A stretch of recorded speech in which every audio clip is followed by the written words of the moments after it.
So, you're looking for a dog trainer in Acworth. That's a great step. Choosing the right professional is honestly the key to making life with your dog so much more enjoyable. Let's get into how you can find that perfect fit. Picture it. A nice, relaxing walk down by Lake Acworth, maybe enjoying an event downtown, and you're not getting your arm pulled out of its socket. That's the dream, right? Well, this guide is designed to give you the tools to pick a trainer who can help make that your reality. Okay, first things first.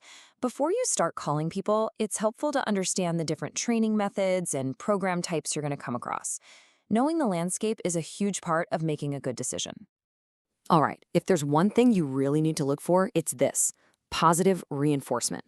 This is the modern, science-backed way to train. It's all about rewarding good behavior with a treat, with praise, whatever your dog loves, instead of punishing the bad. It builds a fantastic bond and makes your dog want to learn.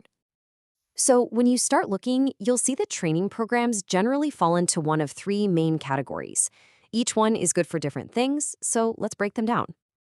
Group classes are fantastic for general obedience and for getting your dog comfortable around other dogs.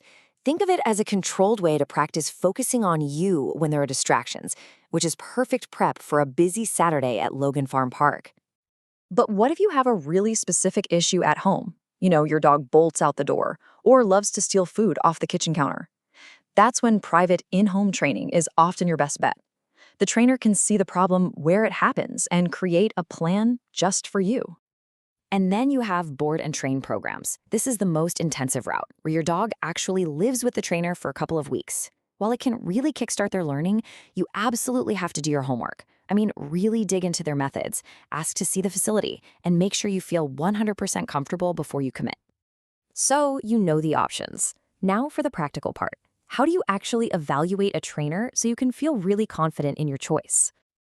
Let's talk about budget. This gives you a good idea of the typical costs right here in Acworth and the wider Cobb County area. And you can see there's a pretty big range. A 6-week group class might run you a couple $100s, while a 2-week board and train can be thousands. This just gives you a realistic starting point. Okay, you're going to see a bunch of letters after some trainers' names. These are certifications, and they do matter.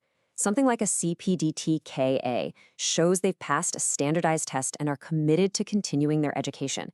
If you're dealing with more complex stuff, like serious fear or anxiety, look for those advanced behavior consultant credentials, like CBCCKA. All right, you might want to screenshot this. These are the 6 essential questions you should ask any trainer you're considering. Their answers will tell you pretty much everything you need to know. Pay really close attention to question number 1. You want to hear them talk all about positive reinforcement. Part of being a great dog owner in Acworth is just knowing the local rules of the road. So let's cover a few key things every owner here should know. This one's simple but really important. The Cobb County Ordinance says that in public parks, trails, and other spaces, your dog's leash has to be 6 feet or shorter. It's a safety rule for everyone. This is a big one, and it's not optional. Georgia law requires your dog to be up to date on their rabies vaccine from a licensed vet. And that little metal tag, it has to be on their collar whenever they're outside. It's their main form of local registration. And that brings us to off-leash time. It can be tempting to let your dog run free in an open field, but this sums it up perfectly. To be safe and to follow the law, any off-leash activity needs to happen inside a designated, fenced-in dog park. So once you start training, where can you go to practice? Well, we've got some great spots. Logan Farm and Dallas Landing have fenced dog parks perfect for working on recall. Cobble Park is great for practicing polite leash walking with lots of distractions. And the Noonday Creek Trail is awesome for teaching your dog to stay focused around joggers and cyclists. Okay, we've gone over the methods, the money, the questions to ask, and the local rules. Now it's just about putting all of that knowledge into action. So it really all comes down to this question. Thinking about your dog's specific personality and your own daily routine, which of these training paths really makes the most sense for you both? Investing in the right training opens up a whole new world. It's the freedom to enjoy a walk on the trail or to have people over to your house without any stress. It's all about building that confident, happy companion you can enjoy everything with. Good luck with your search, and have fun on this journey with your dog.